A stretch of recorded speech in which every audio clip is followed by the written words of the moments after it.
Hai hai, daawwattoota Boonee Shawaa akkam jirtan gaa keessanii? Hundi keessanuu akkam jirtu bakka jirtanitti nagaa Waaqayyoo isiniif haa ta'u. Nama nan beekneef ani Jannii Itootuubiin jedhama. Asumaan immoo Boonee kara chaayinaalii keetitti naaf feeruudhaan guddaa galatoomi siin jedha. Egaa har'a mudannoo koo kan yeroo dura paaspoortii koo baafadhu. Har'amee mudannoo yeroo sana mudaterraa hamma ta'e tokko siin affeera. Akka jaalalaaf kabajaadhaan na dhaggeeffattan abdii guddaan qaba. Egaa mudannoon koo maaliin yeroo jettanii yeroon paaspoortii koo baafadhu paaspoortii koo osoo baafatiin dursaaf ani gara Finfinneen ture. Finfinnee waggaa lama guutuun ture. Garuu naannoo paaspoortii baafatan sana osoo hin ta'in naannoo biraatirran ture. Adaada koo wajjiniin dura gara Finfinnee dhufe. Anillee yeroon kara Finfinnee dhufu adaadaan koo waggaa 8 turte Finfinnee. Yeroo ishiin gara biyyaa warra laaluu dhuftu ani barattuu ture. Sana booda osumaan baradhulee mana barumsaatti waan na dhukkubuuf gizee hundaa osoon barumsa kanaa bahee yookaan naannoo jijjiiree kan jedhu yaadaan qabaa ture. Sana booda adaadaan koo kun warra laaluu yeroo gara biyyaa dhuftu ishii argadhe. Yeroon ishii argadhu anis maaliif naannoo koo hin jijjiirre? Finfinneen anaaf dharraadha yeroo sanitti. Odoon Finfinnee deeme osoo deemeetuma arge kan jedhu tokko baay'ee hawwii guddaan qaba. Maaliif ergan of beekee ergan guddadhee dhaladhee of beekee naannoo biraa naannoo magaalaa gurguddoo nan hin beekneef maal qaba osoo deemee jedhee hawwii guddaan qabaa ture. Sana booda adaada koo wajjiniin ka'ee guyyaa ishiin dhuftu wajjiniin imalee dhufe. Gara Finfinnee dhufee waggaa lama guutuun ta'e. Bootaan ishiin teessu mana firaadhaa adaadaa keenyadha. Nama guddaa bira turte. Sana booda anillee ishuma bira osumaan turuu ishiin na biraa galtee gara jireenya ofii uumuu gara nuuroo wayim jireenya qabachuudhaaf mana godhatte. Achi mana godhattee ishiin magaaladhaa gara baadiyyaatti galtee mana godhattee jireenya ofii jammarte. Ani mana achumaan ture. Sana booda sumaan turuu akka haadha kootitti akkuma ilmoo ishiitti osoo na laaltu baay'ee tokko ana qofa osoo hin taane namoota baay'ee achi jiranii. Sana booda mucayyoo adaadaa kiyyaa mooxinnoo wayiitillee kan achi teessee barattu ni jirti. Achuma osoo hin taa'u gara waggaa koo lamaan yeroon xumuru amma yaanni gara biyya alaa kana yaaduun natti sammuu koo keessa dhufe. Sana booda hiriyyaan koo takka kanan wajjiniin hamma kutaa 7 baradhe. Na bira dhuftee bilbilaan na barbaaddee tumaan bootaan ani jiruuf barbaaddee dhuftee biyya alaa deemuun barbaada. Biyya alaa deemuudhaaf fira as jiraachuu qaba.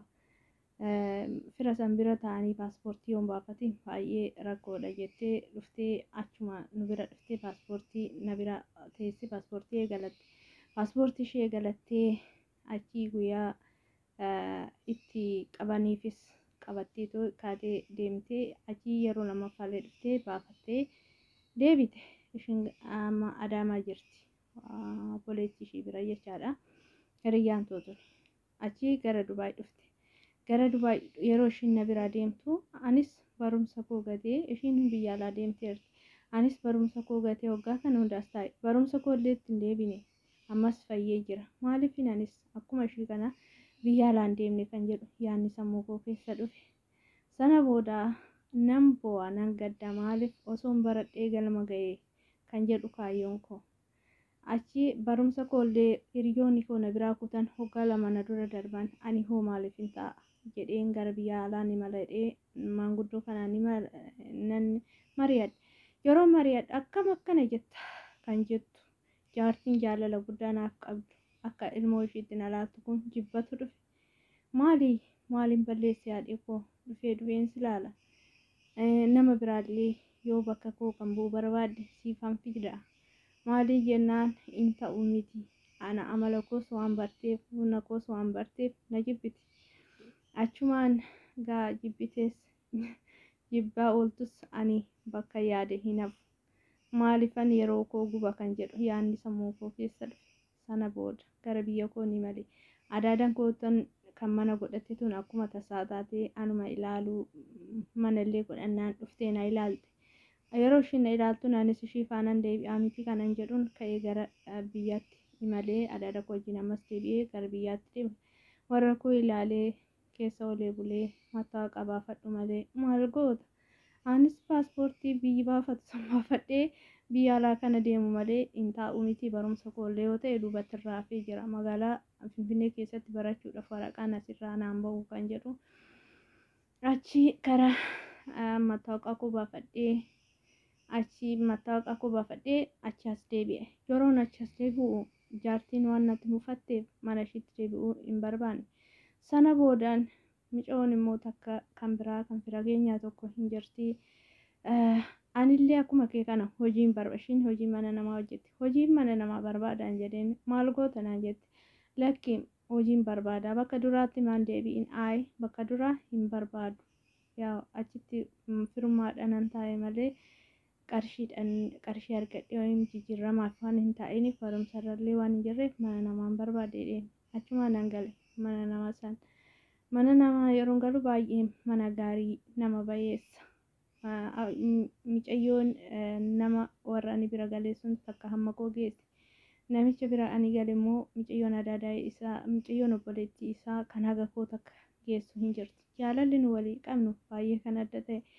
Achi baay'ee bashannanaa sammuu keenya bohaarsisaa. Inni hojjetaa mootummaa waan ta'eef kompiitara qaba. Kompiitara isaa ijoolleen fiilmii ilaalti. Nummoo muuziqaa bannee akkasitti bashannanaa bohaaraa guddaa turre micoo obboleettii isaa kana wajjiniin. Baay'ee sammuun koo yeroo boqotu jaalala gahaa osumaan qabuun nagaan osoon taa'u amma paaspoortii koo eegale.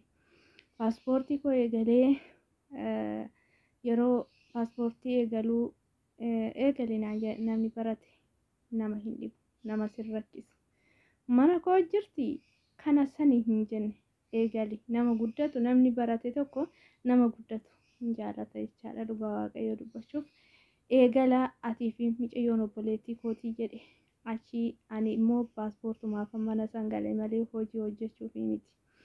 Akkasuma hojii ijoolleedhaaf soorrata isaanii mana barumsaa yeroo deeman soorrata isaanii akkasuma immoo namichi hojii hojjetaa mootummaa waan ta'eef sa'aatii inni dhufetti soorrata isa barbaachisu. Akkasuma osoo qopheessuuf micayyoo isa wajjin micayyoo obboleettii isaa wajjin osoo akka firaa addaan hin bahin jaalalumaaf osoo wajjin jirru paaspoortii koo nan eegalee. Sana booda yeroo nan eegalu haati manaa isaa immoo Dubaay jirti. Ishii Dubaay jirtu sanii dhufte ishiin illee jechaadha. Ishiinis hin jirti jaalala gahaa osoo wajjin qabnu osoo wajjin jirru. Sana booda ani paaspoortii koo eegale. Paaspoortii koo micayyoo tana wajjin eegalee micayyoo obboleettii isaa kana wajjin yeroo nan eegalu achi guyyaa qaxaroo nuu qabame. Guyyaa qaxaroo yeroo nuu qabamu maskaramii guyyaa 5 maskaramii guyyaa 5 nuuf qabamee paaspoortii guyyaa fudhannu. Achi amma guyyaa paaspoortii fudhannu kana meestikoo waan ta'eef bootan illee immigireeshiniin baay'ee fageenyaa miti. Achi ganama qursii nyaachisee bahanii warri deemu hundumtu deemanii. Sana booda dheena mooyyuu hojjedhee dheena kanan hojjedhe kasalaa fi istoofii irratti. Maalidhaa waxii adda addaa waan hojjetamuu fi istoofii fi kasala irratti fayyadame. Sana booda gizeen qorraa baay'ee qorra jechaadha. Achi maallaqootii mucayyoon ani soorrata irratti hojjedhee ergan geessee buna itti danfisedhee kasala lafa godheen jira. Kasala kana lafa godhee ejersi akka hin banneef akka ibiddichis hin dhaamneef akka mooyyuu ibiddi kun gulanaafis buna yeroo itti danfisu yeroo soorrata nyaatanii geessan buna itti danfisu akka hin dhaamneef kasala tokko keessan godhe yookaan ishii danfisu gaana taraadhaan danfisnaa turre. Sana booda ani fi ishiin bakka tokko bulla. Uffanni keenyallee paaspoortii waraqaan paaspoortii keenyallee wanni hundi keenya algaa keenya bira jira kifilii addaa qabna. Sana booda kifilii keenya keessa ani hin argine saarbisii alaa biraan jira manni bal'aa waan ta'eef saarbisii alaa gara balballi kara lamaan jira. Ani kara tokkoon paaspoortii kana baasuudha guyyaan qabaa waan ta'eef booda deemuudhaaf soorata nyaachisee booda deemuudhaaf waan ta'eef ani karaa achaanuun balbala achaanuun jira. Ishiin gara naan fuutee maal gooti balbala kana keessa kifilii nuu keessa bulu jechaadha. Mana nuu keessa bulu keessa abidda kana fuutee gooti. Maal godhuuf kasalli akka mana ho'isuuf ejersis akka mana keessa aaruuf fuutee algaa keenya jala gooti. Manni ganna waan ta'eef qorra waan ta'eef. Sana booda ani sin argine ishiin sirraafattee televizyiinii ilaalte ushettee tooyi. Ani kanan jiru alaan karaa saarbisii biraatiin. Achi namichi makiinaa oofee yeroo galuu annoon immoo iyyuu zabanyaan hin jira. Zabanyaanis argee nutti hin lallabne. Achi barrii inni makiinaa ol galfatu waan ta'eef ani immoo barrii namoonni gara biraatiin hin jira. Achitti kafana wayii miicaa jira. Yeroo ani namichi iyyee nutti iyyuu maal ta'e namichi jedheen rifadhe. Yeroo rifadhuuf wallaalufuma kooti. Aarri inaara akkam manni mana gurguddaa magaalaa keessa hin beekne mana guddaadha. Karaa tokkoon abiddi qabatee kifilii keenya sirri kifilii keenyatiin maskootii keessanii achi zabanyichis bishaan gommaadhaan qabee akkamitti itti naqan balballi affanamee namni ol seenuu hin danda'u. Firaashii keenyatti firaashii ispoonjii uffata halkan uffannee bulutti qabate abiddichi jechaadha.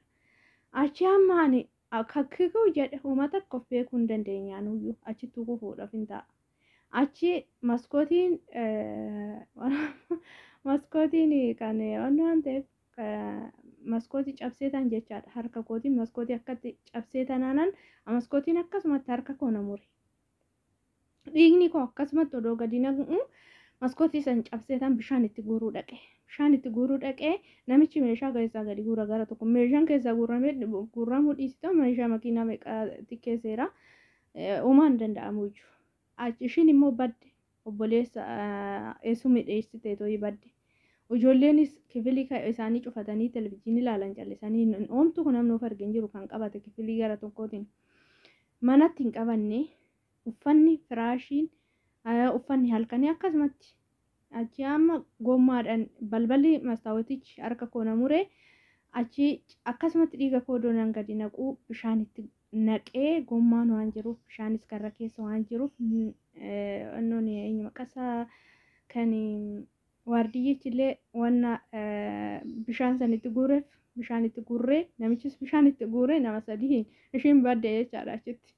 Achi bishaan itti guurree ol seeneta meeshaa kiyya waan laalu meeshaan kiyya hin tuqamne. Caammaan kootis uffanni kootis waan akka hin tuqamne. Achi waaqayyo hoobayi sadarkaa kana gahe yoo naan jedhu dhugaa waaqayyo akkam jedhee akka isa galateeffadhu dubbachuu hin danda'u. Gochi inni naa oole oolmaa inni naa oole kan haadha kootiif abbaa kootii caala jechaadha.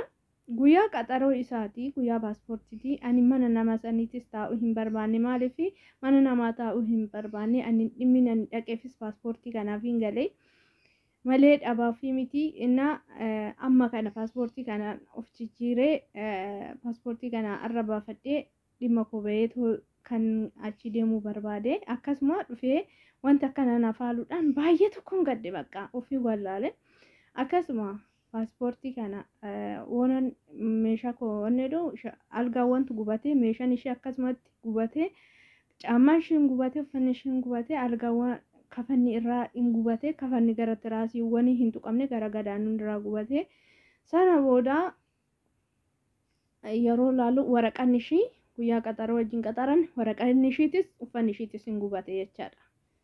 Waraqaan ishiitis hin gubate guyyaa qaxaroo na wajjin baafattiyyuu kan koo yeroo laalu shaantaan koo hin tuqamne uffanni koo hin tuqamne waraqaan qaxaroo kootii hin tuqamne waaqayyo maal jedheen galata galcha.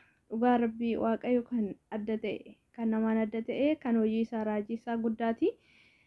Raajii akkana naa hojjete waaqayyo jechaadha. Akkasitti hin bahee achi guyyaa sanii ishiin yeroo ka ishii laallu ka ishii akkasumatti gubate baay'ee moo miskiina garaana nyaatti taa'eetiin hin boo'e maaliif kanaa ta'u jetteetii miti kan ishiin dalagde jecha mana ho'isuu ishiiti akka ishiitiif kasalli immoo muyni keessa jirtu sun bobeessee akkas godhuun isaa baay'ee tokko na gaddisiise.